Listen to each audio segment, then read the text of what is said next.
Bapak membawa mesin uang itu ke Tebo, sampai ke Tebo, mencetak uang ori waktu itu kan. Ini yang kenangan yang luar biasa. Kemudian diantaranya juga Bapak sampai hari ini masih mengingat. Kalau paling sedih menyentuh itu saat Bapak ditangkap dan ditampar dan dipenjara 38 hari.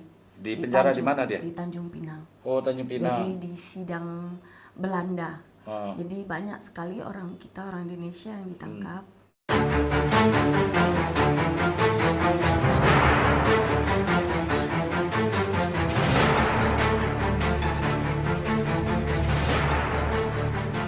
Halo semua, Assalamualaikum warahmatullahi wabarakatuh. Salam sejahtera buat Anda semua. Jumpa lagi dengan Bang Dori Podcast. Sudah lama saya tidak menerima tamu untuk podcast karena ada kesibukan sesuatu lah. Kesibukan di luar sehingga studio ini untuk beberapa minggu belakangan agak sepi kehadiran tamu. Tapi kali ini saya berhasil membujuk seorang Suryana Gunawan. Ya, beliau ini udah kelihatan sih dari wajah, dari matanya. Saya manggilnya kakak. Ya, Suryana Gunawan. Beliau adalah anak seorang pejuang kemerdekaan Republik Indonesia dari Provinsi Jambi, yaitu Pak Guancan ya. Guansan alias Gunawan ya, dari keturunan Tionghoa yang ikut berjuang merebut kemerdekaan di wilayah Provinsi Jambi, mengusir penjajah. Bila Anda ingin melihat video wawancara saya dengan Pak Gunawan, itu ada di channel saya Dori by TV, nanti linknya ada di deskripsi. Kali ini saya ingin bicara dengan anaknya ini. Dan kebetulan sekali, beliau juga caleg ini, calon anggota legislatif dari Partai PBB untuk Kota Jambi, Partai Bulan Bintang untuk Kota Jambi, Dapil 4 itu Jelutung, Pasar Pelayangan, Jambi Timur. Tapi pembicaraan kita saat ini bukan untuk kampanye. Kita ngobrol saja. Bagaimana sih rasanya menjadi anak pejuang gitu kan? Apakah mendapat perlakuan istimewa di tengah masyarakat? Ini yang akan kita gali dengan Kak Suryana ini. Dan beliau ini sangat aktif. Saya kasih dulu pengantarnya. Beliau ini sangat aktif di organisasi Pemuda Pancamarga. Betul, Pemuda Pancamarga. Yaitu kumpulan anak-anak para pejuang. Di bawah naungan Legium Veteran Republik Indonesia. Dan beberapa hari lalu mereka mengundang saya untuk menghadiri acara ulang tahun LPRI ke-67 ya. Dan PPM ke 43. Ini luar biasa, mereka buat acara kunjungan ke makam pahlawan, lalu potong tumpeng dan lain sebagainya. Dan hari ini kita ingin kulik dulu Kak Suryana ini. Apa kabar Kak? Kabar baik. Semangat pagi. Selamat pagi. Assalamualaikum. Waalaikumsalam. Wahum Swastiastu. Salam budaya. Ya. Namo budaya. Salam. Salam. Kakak ngomongnya harus kuat-kuat Kak. Ya. Anak pejuang. Harus semangat gitu. Dosa malu-malu. Ya. Kak, ketika Pak Guansan, Pak Gunawan, kan sekarang masih hidup ya, alhamdulillah masih hidup beliau, walaupun mungkin kondisi kesehatan sudah tidak menurun ya, sudah tidak baik-baik amat lagi. Kakak ingat enggak saat itu kakak umur berapa sih dia berjuang itu, atau belum lahir? Belum lahir pasti ya. Pasti belum lahir. Anak kakak keberapa nih? Saya anak kelima. Anak kelima. Usia sekarang maaf? Usia sekarang 58. Berarti anak pertamanya mungkin 60-an atau 70-an usia sekarang ya? Lahir anak pertamanya. Anak pertama dari Pak Gunawan. Oh. Berarti sekitar 60 sekian, 60. Berarti dia yang lebih tahu bagaimana kesibukan Bapak saat itu ya? Ya, tapi udah wafat. Oh, udah wafat ya. Udah meninggal ya. Bagaimana kabar Bapak sekarang, Pak Gunawan? Pak Gunawan kabar baik. Hmm. Keadaannya hari-hari seperti biasa, olahraga pagi. Olahraga pagi. Iya, masih tetap orang pagi jalan-jalan pagi. Dan untuk kesehatan semua keadaannya bagus, hanya mata. Oh, Ini matanya. mata kalah di mata karena memang itu ada dulunya kan pekerjaan bengkel.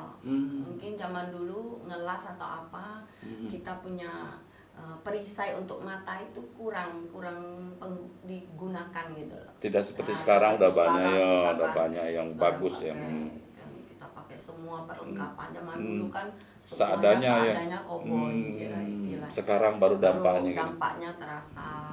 Satu udah retina bocor, retina mata bocor, satunya mengalami glaukoma. Tapi semuanya kita ya hadapin, kita Iyalah. kita berikan. Berarti support dia ngelihatnya untuk- udah ada normal lagi ya? Atau lihatnya mungkin ada malah tahu, tapi kalau untuk kabur, retina bocor, titik tengah itu menghitam. Titik tengah hitam. jadi kalau jalan pinggir pagi dia gimana? Di ini? bisa, dia ada bawa tongkat. Oh, bawa tongkat. Pelan-pelannya Oh, lagi. masih bisa melihat lah ya. Masih bisa Kalau melihat. pendengaran Pendengaran kalau jarak dekat bisa. Masih. Kalau untuk yang agak jauh gitu Iya. kurang. Masih itu. ya saya ingat Masih 3 tahun lalu saya wawancara beliau, pendengaran udah agak kurang. Ya wajar lah, usia sekarang berapa dia tuh? usia 96.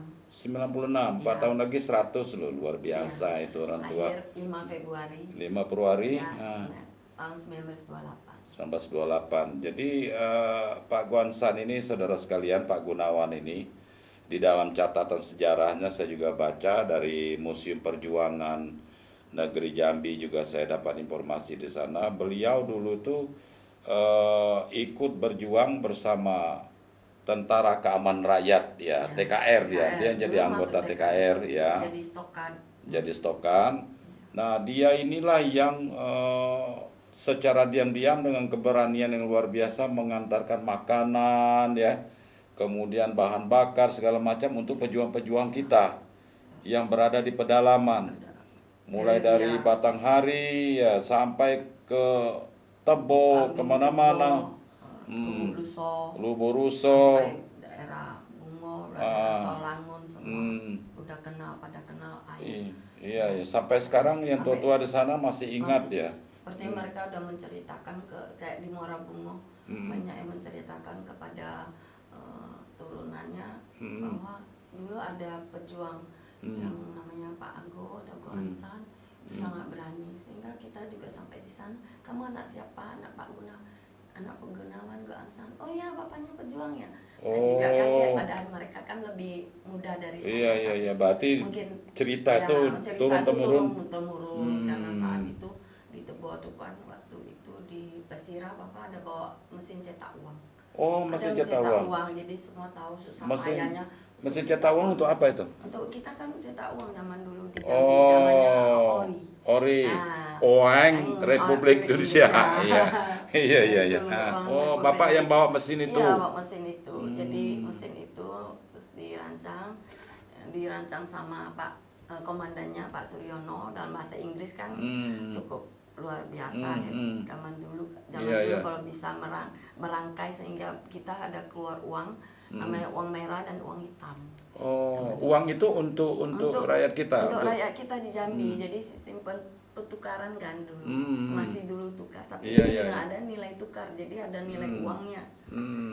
Bapak yang bawa waktu bawa itu. mesinnya. Mesin cetak. Nggak pernah ketahuan Belanda atau apa? Cerita beliau? Ya, karena berpindah dari itu sampai dari ke pedati. Jadi pedati artinya yang ngambil tuh, yang bawa itu kerbau. Oh. Saat itu jadi berpindah. Jadi sistem dari kolonel pimpinan tentara itu sangat luar biasa untuk Bapak.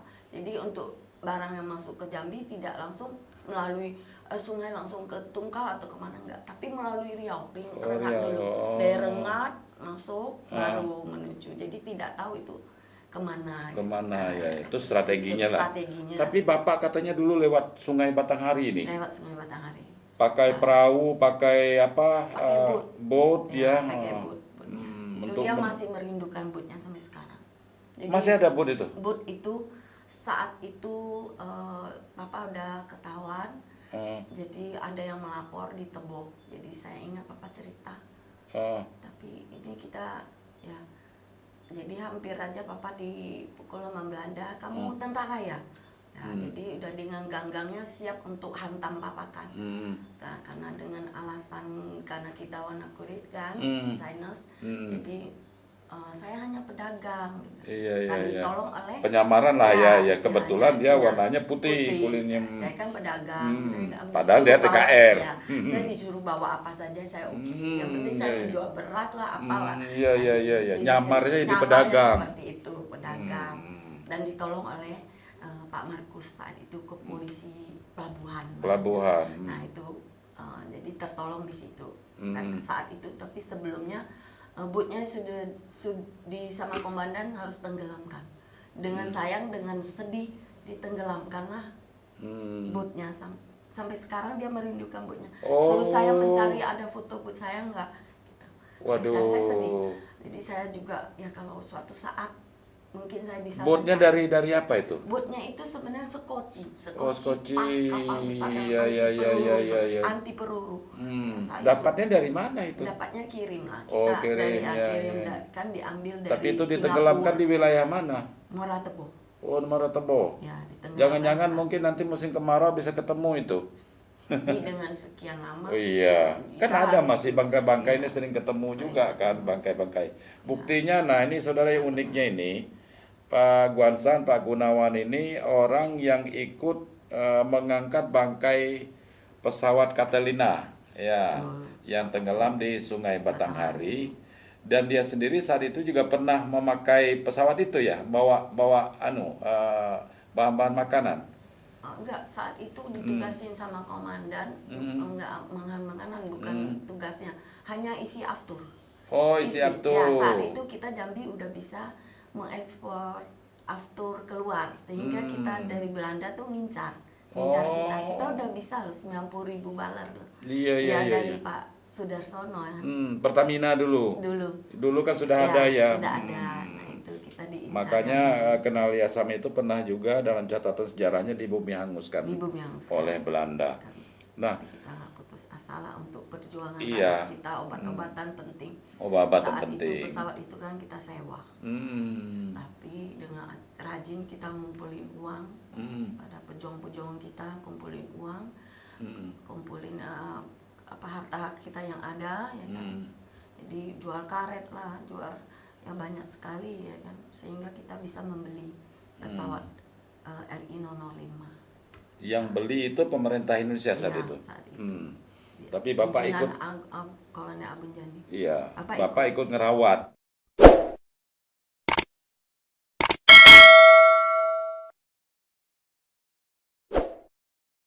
Membawa mesin uang itu ke Tebo. Sampai ke Tebo, mencetaklah uang ori waktu itu kan. Ini yang kenangan yang luar biasa. Kemudian diantaranya juga Bapak sampai hari ini masih mengingat bootnya itu ya. Karena bootnya itulah untuk mengantar senjata. Banyak senjata yang dibawa masuk untuk gerilyawan kita. Dengan keberanian luar biasa dia kan. Dia sendirian itu. Menelusuri Sungai Batanghari, masuk-masuk sungai kecil. Betul. Sungai kecil. Kak, ini pernah dibuat bukunya enggak? Kisah perjuangan Pak Gunawan ini kan luar biasa, ini unik ya. Ada yang sudah buat bukunya dari mahasiswa Unja. Oh, yang ini untuk skripsi. Iya, untuk skripsi. Oh. Mereka tapi kalau buku khusus belum ya? Buku khusus belum. Oh, belum. Nanti kita buat dah. Ya, kita buat. Iya. Belum. Juga. Jadi Bapak sampai hari itu masih sering cerita soal kapalnya itu, soal boatnya itu. Iya, soal boatnya. Minta dicarikan. Iya, minta minimal dicarikan. Rindu sekali dia. Iya, rindu sekali dengan. Waduh. Itulah angkat banyak sekali makanan, beras, ya kan, senjata. Terus juga pernah angkat motor. Dia pernah dari Batam itu bawa dua motor, dia bilang motor, jenis motornya itu seperti zaman Belanda dulu kan. Iya. Ada pernah bawa itu untuk masuk ke gerilyawan kita di dalam. Tapi ke kakak apa saja cerita yang paling menyentuh perasaan lah Paling menyentuh, bersaudara, paling menyentuh, kakak adik-beradik mendengar cerita Bapak ini? paling menyentuh saya yang sangat care dengan sejarah, karena saya suka dengan ilmu sejarah. Jadi kalau paling sedih menyentuh itu saat Bapak ditangkap dan ditampar dan dipenjara 38 hari. Di penjara di Tanjung- mana dia? Di Tanjung Pinang. Oh, Tanjung Pinang. Jadi di sidang Belanda. Ah. Jadi banyak sekali orang kita, orang Indonesia yang ditangkap karena kasus penyelundupan, ada banyak juga karena kan cerita Bapak saat itu dia diperintahkan komandan untuk bawa ransel untuk tentara. Mungkin juga ada senjata tapi tidak dibicarakan. Kita juga saat itu saya hanya dengar kalau Papa di saat dia diperintahkan untuk ngambil ransel itu dari Singapura, dia tinggal ambil, sudah ada. Nah di situ kapalnya itu jalan. Jadi di dalam laut itu ada sistem hukum internasional tentang laut. Jadi saat dikejar Belanda ada ribuan peluru yang sudah dilontarkan ke atas, tapi Papa tetap jalan saja sampai menuju sungai. Jadi di sungai itulah tentara yang ngejar Tentara Belanda. langsung tangkap, langsung tampar besar kali, tampar. Kamu peka ya, saya sudah tembak berkali-kali, kamu tidak mau ini, tidak mau berhenti. Ya. Terus dengan alasan yang benar cukup kuat, Pak, ini kan kapal laut saya kan suaranya lebih besar dari suara peluru Bapak. Istilahnya kan pung-pung zaman dulu kan. Nggak dengar lah gitu. Istilahnya kan saya nakoda saya nggak dengar, Pak. Jadi saya tidak dengar Tuan, bukan itu alasannya lah ya. Alasannya. Habis itu ditangkap kan, tapi tangkap Belanda ini pintar. Jadi dengan alasan dua, dicabut mesinnya satu. Jadi diombang-ambing di laut, di sungai, di agak pinggiran laut kan, ini sungai, batas sungai dan laut. Jadi diombang-ambing 2 hari 2 malam. 2 hari 2 malam diombang-ambing supaya tahu kamu tentara atau kamu apa. Yang kan dia tahu udah bawa ransel kan. Kalau ada pasukan yang menolong kamu, berarti kamu tentara. Gitu. Jadi 2 hari 2 malam. 2 hari 2 malam tuh ombang-ambing, makannya gimana? Papa saya tanya. Pak, makan gimana? Ombang-ambing gitu. Mana bisa masak kan, nggak mungkin. Di tengah sungai ya, di tengah laut. Di tengah laut lah kan. Laut kan. Tapi Belanda ngawasin terus. Ngawasin.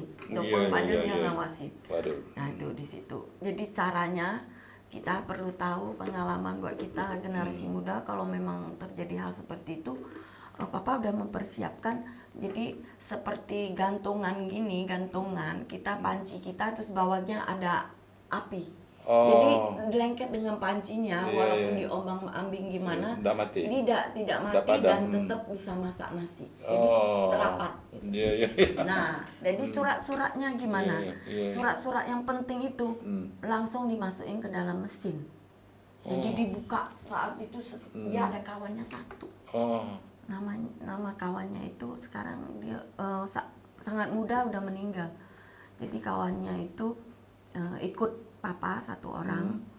Dialah yang secepatnya itu buka Siapa itu? mesin. Namanya masih? Namanya kita bilang Tui Cek. Dari Jambi juga? Dibawa? Iya, dibawa gitu loh. Ikut dari Singapura. Tapi udah meninggal? Udah meninggal, dikuburkan di Pal 7. Jadi tiap tahun kalau itu sehari sembahyang kuburan, kita ke sana untuk memberi penghormatan. Itu teman Papa yang baik. Tapi kita nggak ngerti kenapa kan saat itu dia sakit waktu saat itu, tapi diombang-ambingkan, mereka kelaparan, bisa makan. 2 hari setelah itu sama-sama di penjara. Sama penjara 38 hari. Jadi Papa sama ingat tiap Sabtu dapat kacang hijau. Jadi kita sekarang nih tiap Sabtu bikin kacang hijau. Oh gitu. Nah, seminggu 2 kali. Untuk ngingat itu maksudnya? Iya. Jadi kalau untuk cabai rawit seminggu 2 kali. Di penjara itu dapat cabai rawit. Oh, jadi Bapak pengingat itu sekarang kayak gitu? Ya, saya ikut. Di cabai rawit buat makan, ya kan, makan nasi. Setelah disidang, dalam persidangan itu, kenapa bisa lolos? Jadi misalnya dia kena denda denda 370 dolar kan, karena denda pelanggaran hanya tidak temukan apa, berarti penyeludupan. Jadi dengan kasus penyeludupan saja. Lalu untuk ganti pelurunya disuruh ganti. Nah tapi Bapak angkat tangan lagi di sidang itu. Lah kalau saya jam internasional ditangkap itu di penjara kan per hari saya dibayar 15 dolar. Kalau 38 hari kamu masih punya duit. Iya kan? Nah terus ranselnya disita. Lah kalau disita saya gimana? Ya kan? Nah tidak mungkin Belanda mau ganti uang. Tidak mungkin dia mau ganti uang. Jadi Akhirnya berapa hari dia di penjara? 38 hari. 38 hari baru dilepas. Mau dilepas. Baru pulang ke Jambi. Ya baru dia pulang ke lewat Lengat, pulang ke Jambi, lapor. Lewat darat? Ya tetap dikembalikan kapalnya. Oh di kapal tuh lah. Iya kembalikan Makanya kapal. Tidak itulah. disita karena di sungai. Iya. Kasusnya dia berhenti, dia ada di sungai. Kalau dia di laut mungkin ditembak mati sama. Karena di sungai itu karena tadi di ya. sungai. Jadi hukum internasional yang kawan yang dari Indonesia banyak yang ditembak mati. Iya.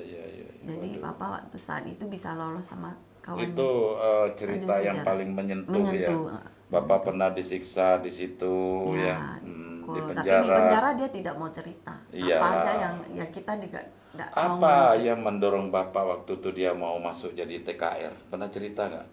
Pernah dia cerita. Dia lihat kekejaman Belanda, penjajah itu sangat kejam. Jadi terhadap masyarakat penduduk juga Belanda, walaupun kejamnya Belanda kan tidak sekejam Jepang ya. Iya. Dia pernah melihat bayi itu dibelah gini jadi dua. Jadi di situ dia lihat bayi pernah dibelah dua. Ditarik begini. Dari tubuhnya itu disobek begini gitu loh. Di situ dengan tekad. Dia tekad bulat. Saya harus mengusir Jepang dan Belanda yang menjajah kita. Bisa. Iya. Kan?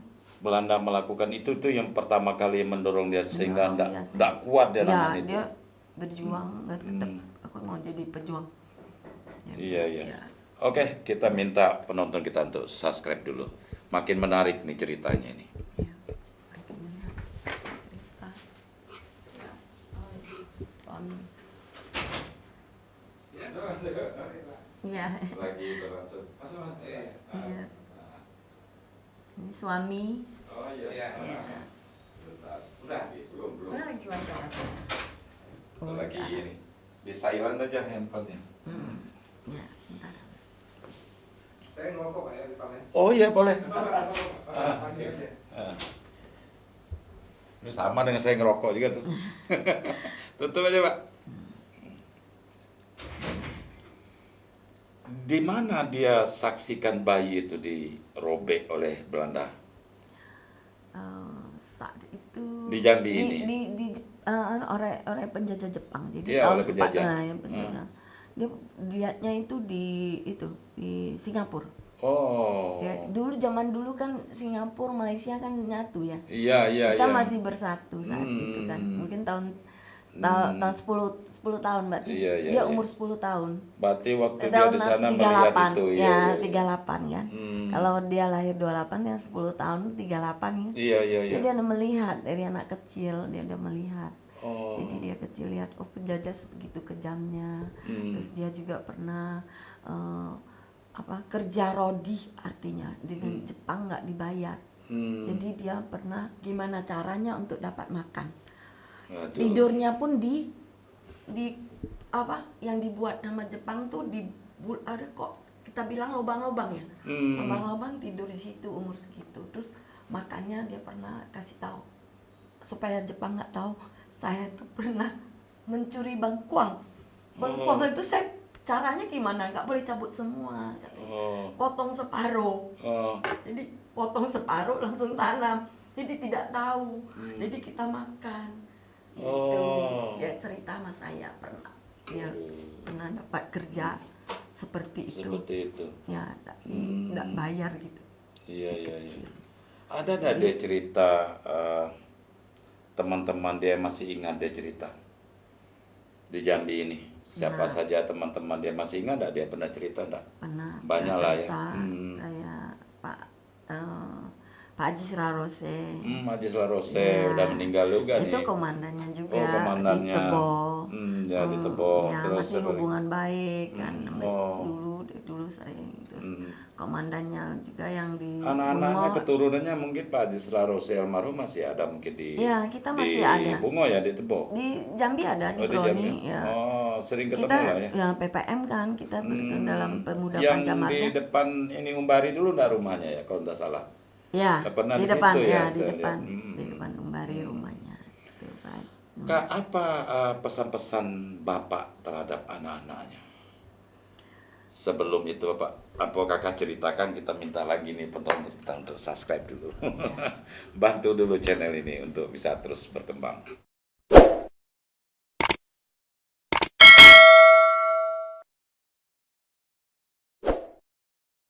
Jadi apa pesan-pesan Bapak terhadap anak-anaknya ini? Pesan Bapak, kita di dalam perjuangan dia tahu antara teman-teman kayak seperti itu pasti ada konflik. Iya. Kalau bisa musyawarah mufakat. Iya, iya. Jadi ada apa tuh langsung kita tuh utarakan lah. Ya kan saat itu jadi bisa selesai penyelesaian masalah. Terus untuk rembuk musyawarah mufakat itu penting. Bersatu, jaga NKRI, jaga yang sudah kami perjuangkan. Iya, iya. Ya, perjuangan Jaga yang sudah kami perjuangkan jangan ini. membeda-bedakan ras, agama. Iya, iya. Oh ya, namanya ini kan zaman dulu kami tidak. Iya, Ya, iya. ada orang India juga, ada iya. orang China. Dalam berjuang itu masing-masing punya tugas. Iya. Tugasnya sendiri-sendiri Betul. supaya kita merdeka, supaya kita bisa maju ya kan, tidak dijajah terus seperti di zaman tahun 45-an seperti Iya, itu. iya.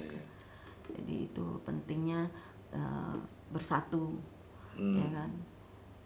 Terus untuk memperjuangkan mengisi kemerdekaan ini dengan baik. Ya.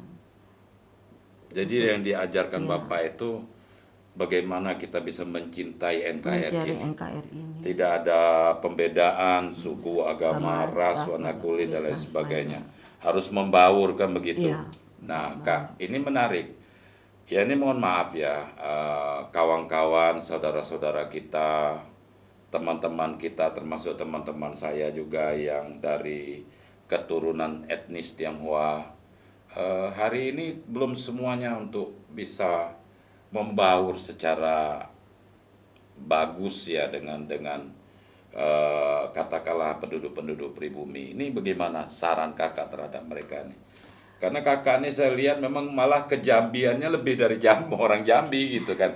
Karena mungkin karena darah pejuang itu. Nah, Kakak bergaulnya luar biasa saya lihat. Nah, bagaimana pesan-pesan Kakak nih terhadap kawan-kawan, saudara-saudara kita yang etnis Tionghoa, bagaimana bisa mereka lebih membaur gitu. Semua itu berawal dari hati kita. Hati kita ini kita harus tahu kalau kita di organisasi berarti banyak sekali ya kan. Dan juga ada etnis Tionghoa, ada yang India, itu gimana kita caranya? Kita memang banyak pendapat berbeda-beda. Jadi kita gimana cara membaur? Ya kita harus ikutin dulu, ya kan? Oh bagaimana dengan orang ini ada istiadatnya gimana? Jadi kita bisa tahu penyesuaian. Terus dari keluarga juga.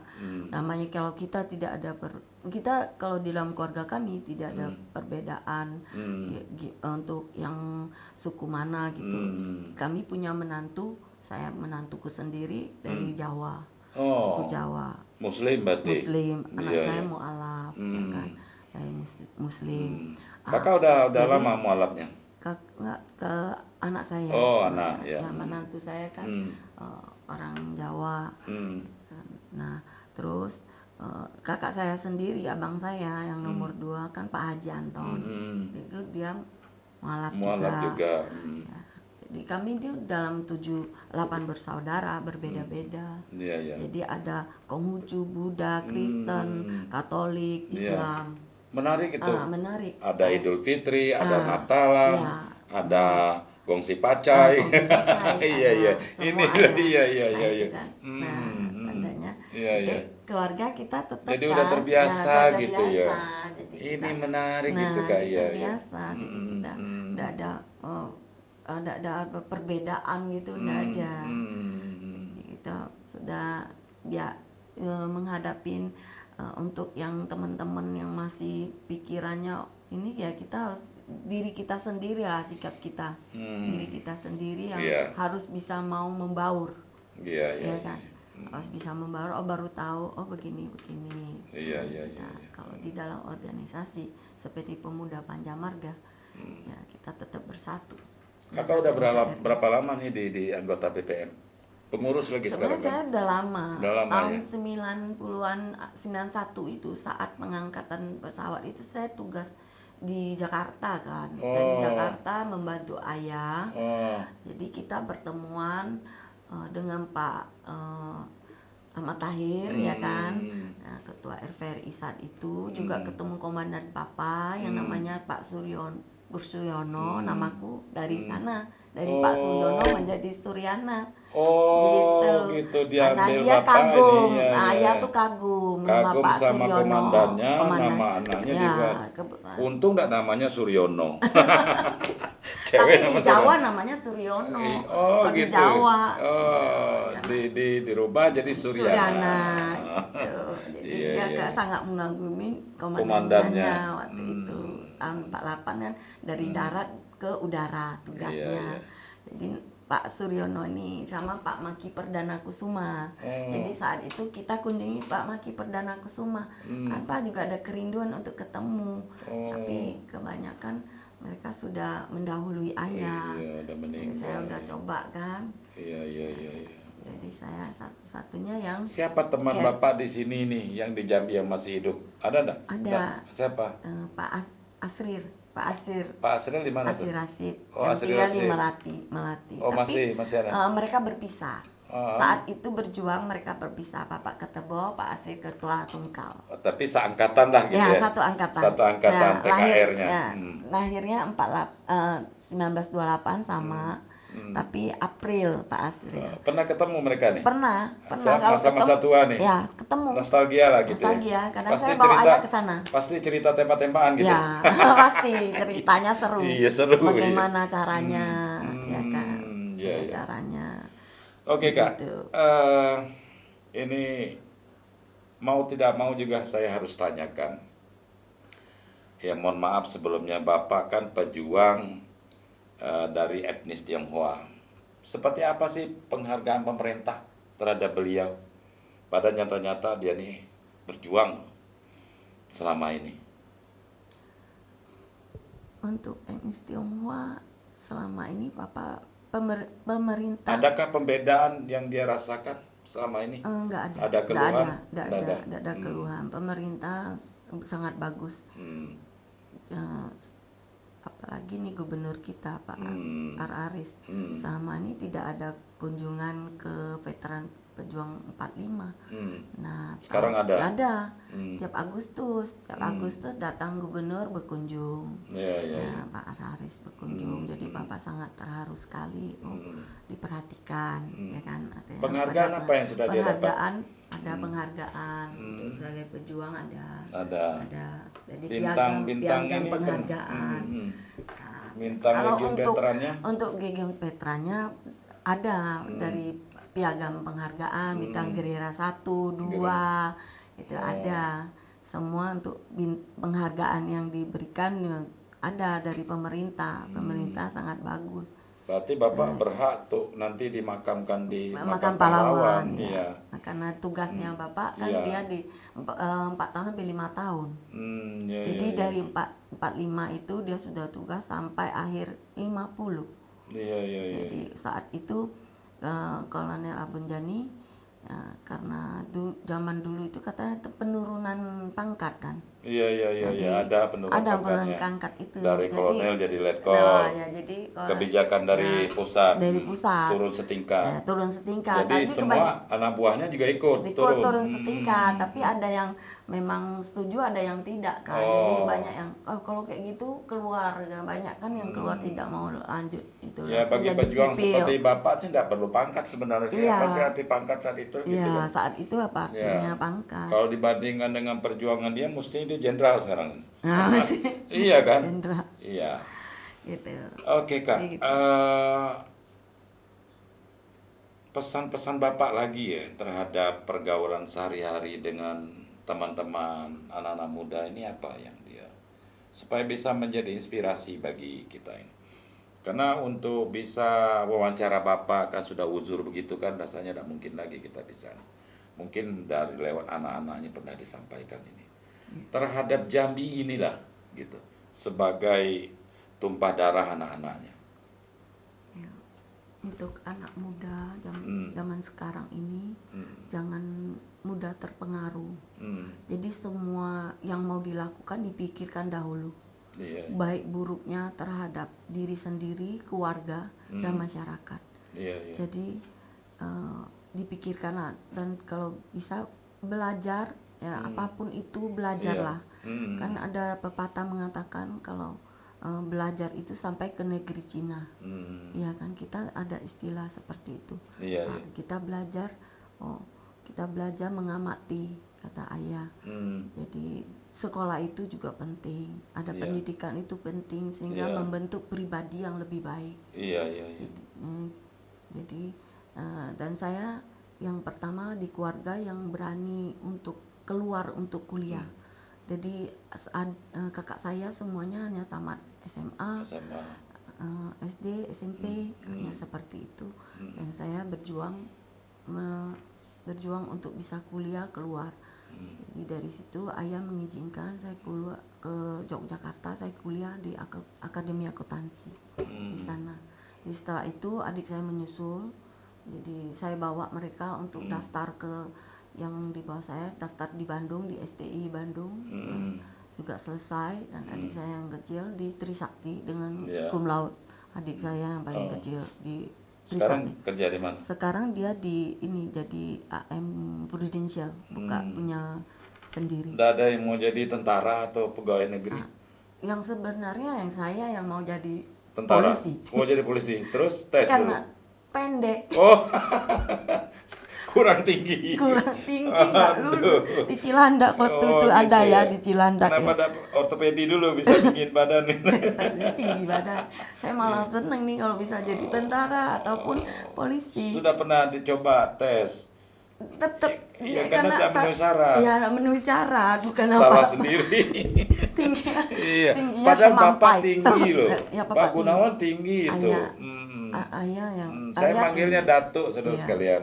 Jadi saya kebetulan alhamdulillah punya kedekatan khusus dengan keluarga ini, terutama dengan Pak Gunawan. Cuma sekarang beliau udah uzur, ya susah juga untuk diajak cerita-cerita seperti ini gitu kan.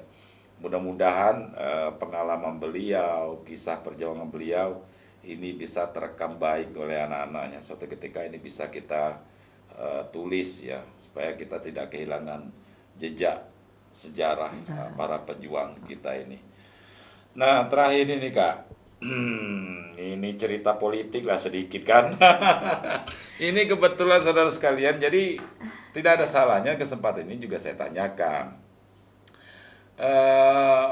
Kak Suryana ini sekarang sebagai calon anggota legislatif Kota DPR Kota Jambi, Dapil 4 ya.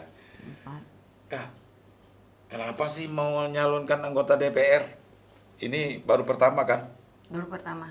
Kenapa tidak dari dulu gitu? Apa sih sebenarnya yang mendorong ini? Tiba-tiba mau ini?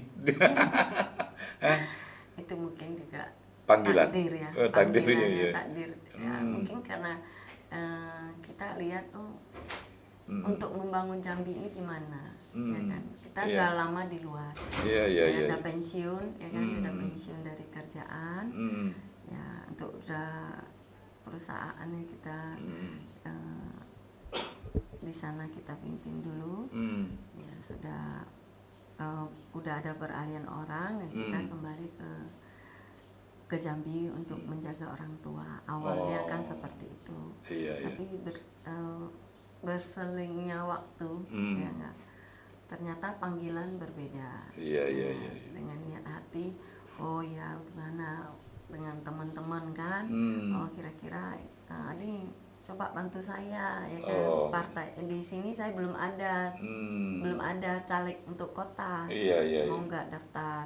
Oh ya. Berarti udah siap nih mau jadi politisi nih. Iya, oke lah. Awalnya kan bantu teman, ada dengan baik hati kan. Iya. Oh ya, baik. Dan akhirnya ya pikir ya coba tidak. Tapi serius tidak kan? Salahnya serius. Iya serius. Jadinya Bukan serius. sekedar coba-coba aja gitu kan, serius kan. kan. Serius. Kita kalau sudah maju apapun itu saya serius. Ini Di optimis nih partai kan? manapun Optimis nih ya, bisa terpilih nih. Amin. Iya. Amin. Oke. Ya kan. Kak, apa yang ingin kakak perjuangkan nanti kalau diamanahkan oleh rakyat duduk jadi anggota DPRD Kota Jambi? Untuk Dari pertama, sekian banyak pasti ada sesuatu yang menjadi prioritas. ya, gitu. untuk pertama itu saya prioritaskan untuk ini ya, kayak kemajuan daerah pemilihan saya satu. Kedua kan kita wanita itu harus bisa juga bersuara. Iya. Ya Kak, bersuara di dalam lembaga pemerintahan. Iya. Jadi, terus untuk perlindungan anak, ibu dan anak itu Iya, penting. iya. KDRT di sini yang Perlindungan Jambi, hukum, ya. perlindungan hukum Iya, terhadap betul. masih sepertinya itu kalau menurut saya masih ada yang harus Kurang. harus kita lindungi, tapi banyak kan masih nggak bisa heart to heart antara Iya. ibu yang teraniaya ya kan, kekerasan rumah tangga gitu. Ya memang kasusnya banyak sih di Jambi akhir-akhir ini. Kasusnya itu banyak sekali gitu. Dari problem sudut mana kan kita harus bisa masuk ke dalam ranah itu kan, supaya bisa membantu masyarakat. Iya. Ibu-ibu, terus untuk UMKM, kesejahteraan keluarga, mungkin dari faktor ekonomi lah yang bisa mencetus itu ya kan. Kita juga harus bisa memajukan usaha keluarga ataupun lebih sejahtera ya kan, itu di dalam UMKM itu. Ya saya akan memberikan yang terbaik lah dengan ilmu-ilmu yang saya punya ya kan. Sehingga kita masyarakat Jambi itu lebih maju ya kan. Bisa mengejar ketertinggalan dari daerah-daerah lain ya kan. Iya. Gitu. Yang penting kita harus bersatu, kompak, janganlah jaga hati, jangan iri hati ya kan. Tak boleh kalau menurut ayah saya yang memberi nasihat, iri hati itu tidak boleh. Dia tahu nih, Pak Gunawan tahu nih. Dia mendukung saya, mensupport dia awal-awal mensupport saya. Saya pernah hampir down, down. Tapi dia, oke, ayo, nggak apa-apa, gitu, maju. Ngapa down, ngapa? Maju. Ya, karena kita lihat kan. Capek juga didatangin. Nggak capek didatangin, maksudnya. Kan capek didatangi kita kadang-kadang kan, oh iya dengan ini kan kita baru di sini ya kan, komunitas itu kan harus kita pupukkan ya kan. Nah, jadi jangan putus asa, dia bilang bisa kamu bisa dia bilang. Kan saya masih punya teman-teman yang mendukung saya ya kan, mendukung saya gitu aja, gitu ya. Dikasih support terus. Jadi iya. Nah, kakak kan sudah sosialisasi nih, ketemu masyarakat. Apa sih yang menarik dari pertemuan-pertemuan itu? Saya pengen tahu juga. Pertemuan dengan masyarakat ya, saat sosialisasi. Apa kata mereka? Pasti ada hal menarik lah yang diceritakan. Ngapain gitu, pasti ada gitu ya, ada ya. Ada juga ya. Masyarakat utamanya kan macam-macam ya kan. Ini Bu, ini daerah kami nih Bu, banjir terus. Nah, ini gimana nih Bu? Sampah banyak nih gitu. Oh, gitu ya. Daerah situ ya, sampah nih di mana-mana gitu loh. Iya. Nah, gitu. Ada kan daerah yang di Jambi Timur itu yang payo-payo itu kan. Iya. Nah, payo-payo itu saya lihat loh kok jadi banjir ya. Itu loh apa kiriman atau mana. Dulu udah pernah banjir gitu ya. Ya. Pasti kakak tahu lah karena tinggalnya wilayah sana gitu Ya, kan. dari situ kan kecilnya pernah gitu lihat ya. kan. Oh di gini. Oh. Iya. Ya, kita juga perlu bantuan pemerintah lah untuk Targetnya berapa membantu. suara sih kak? Targetnya 3.000. Kalau melihat 3.000, Mas. sekarang udah kira-kira tercapai enggak? Hanya berdoa saja. Iya. Hanya berdoa. Iya, udah, Ya ya. kan semua kan dari Allah. Iya, Ya kan iya. kita Yang penting nggak kita tahu. udah Kalau usaha maksimal. Kita usaha maksimal, tapi Allah yang menentukan. Iyalah, iya. Semuanya Allah yang menentukan. Iya. Kita nggak bisa Iya. ngomong bagaimana langsung angan tinggi sekali gitu. Nah, jadi by the flow aja kata orang. Oke, ini luar biasa. Oke, closing Gitu. statementnya nih, apa yang ingin kakak sampaikan ke masyarakat Kota Jambi? Terserah deh mau ngomong apa, atau ke konstituennya, ke tim suksesnya, atau ke anak-anak muda, apa yang ingin kakak sampaikan ini? Ini saya sampaikan ya ke masyarakat. Ya, Masyarakatnya seperti yang terjadi yang kemarin yang soal batu bara harusnya lebih menahan hati, menahan diri, jangan seperti itu, ya kan? Jangan anarkis. Anarkis itu bukan jiwa kita sebagai bangsa Indonesia. Iya. Kita nggak seperti itu, jadi kita harus musyawarah, musyawarah bersama. Jangan anarkis, itu kan merugikan yang lain, pihak lain. Ya kan? Pemerintah rugi, masyarakat rugi. Terjerat Kita hukum bersabar, lagi. terjerat hukum. Jadi kita bersabar. Jadi pasti pemerintah kita itu kan memberikan yang terbaik. Yakin. Jadi dukung pemerintah kita. Ya, itu. Jadi itu aja pesan, dan untuk pesan yang tim saya tetap solid, tetap solid, ya kan, kerja Tinggal berapa hari lagi ya kan, kerjasama penting, ya kan, terus ya terima kasih sudah mensupport saya, membantu saya sampai ada satu yang tiba-tiba datang kepada saya, namanya Muhammad Ibrahim. Saya juga kaget, dia sangat mengagumin saya, langsung, Bu, saya bantu ibu sini bagi semua, kena kartu Ya, nama. ada orang yang gitu seperti kan. itu. Mungkin bosan dengan yang lain gitu kan. Ya, bisa jadi ada. Bisa jadi gitu kan. Iya. Ya. Tapi tiba-tiba datang gitu loh. Saya juga kaget gitu. Iya. Saya kaget sekali. Iya, tempo hari ada mama datang ke rumah saya nih, udah nenek-nenek. Saya tanya, ibu dibayar berapa? Aku marah dia, saya nggak dibayar, saya senang bapak tuh mesti harus jadi, dia bilang gitu kan.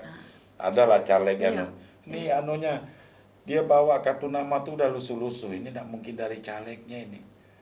Bawanya cuma 3 tuh kak, nggak boleh diminta, pokoknya ini ya, saya minta tuh harus jadi. Saya kesian dengan macam-macam, nenek-nenek. Nah ini memang ada orang aneh-aneh gitu. Saya pikir tadi, ibu dibayar berapa? Kerja gini, enggak, saya tidak dibayar. Orang yang jadi caleg itu pun tidak kenal saya, dia bilang. Tapi saya tahu cerita tentang dia. Saya tahu cerita orang tuanya, masa kecilnya, dia bilang gitu. Waduh, luar biasa. Ya, saya terharu loh dengan anak muda itu. Jadi ketemunya begitu-begitu ya? Iya, saya ketemu. Datang tiba-tiba ya kan. Kalau gitu saya terus menyalak membantu. juga lah besok kan. Akhirnya anak ini dia bilang, Bu, saya ini sudah saya sudah dapat beasiswa ya. Waduh, seneng sekali saya dengarnya. Iya. Sehingga dapat beasiswa dari pemerintahan. Pemerintah yang dapat beasiswa ke luar negeri. Wah. Ya, luar biasa. Kamu baik hati ya, Iyalah, mendengar iyalah, ya kan. iya. Mendengar keinginanmu, apalagi dia anak yatim piatu, tinggalnya di masjid. Oh. Jadi saya support dia juga. Iya. Nanti kamu seringlah berhubungan dengan WA lewat saya, ya kan. Kamu jadi bisa tahu kabarmu di luar negeri. Iya. Ya. Oh, udah di luar negeri. Sudah di luar negeri. Oke, Kak Suryana nih kalau cerita panjang banyak ini yang nanti ada waktunya kalau misalnya Bapak bisa diajak ngobrol, saya datang ke rumah, kita podcast begini. Bebas lagi. Mudah-mudahan dia bisa, memori masih ini ya, tapi ya karena uzur ya.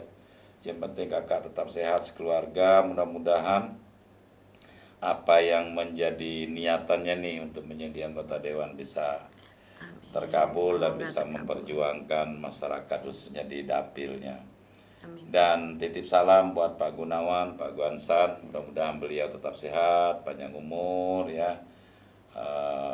Ya bisa menjadi inspirasi bagi kita semua ini, bisa memberi penyemangat untuk kita bisa tetap berjuang mengisi kemerdekaan ini. Iya.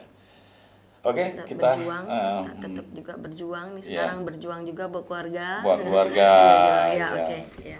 Itu aja. Oke. Ya. Baik, saudara Semangat, sekalian, tetap demikian semangat, tadi. bersatu. Hmm. Jagalah, ya kan, jaga hati, jaga pikiran kita, Hmm. ya kan. Tetap semangat. Ya. Ya, gitu. Oke.